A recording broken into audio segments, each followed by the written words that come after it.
Assalamu Walaikum. Hello friends, how are you? Welcome back to my another video.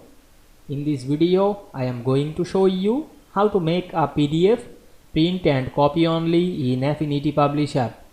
Let's get started.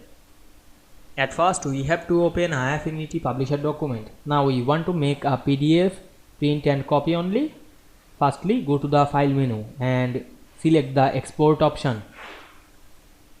Then select the type of file is PDF.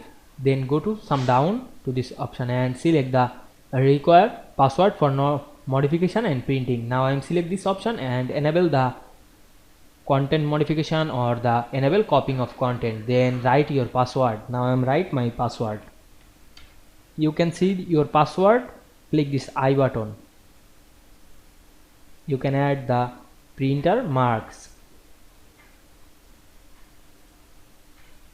or disable this. Then click the export option.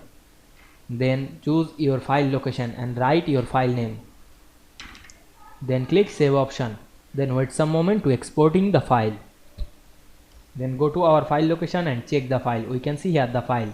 You can open this file using software or browser. Now I am open my browser. Click right button on our mouse and select the open with option.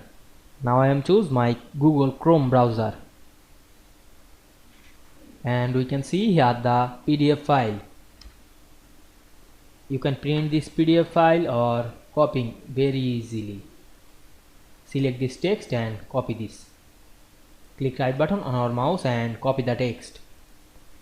And print this document, click the print option, and we can see here the show the printing option. You can print this, click the print option. I hope you enjoyed the video. Please like, comment, share and subscribe my channel. Thanks for watching.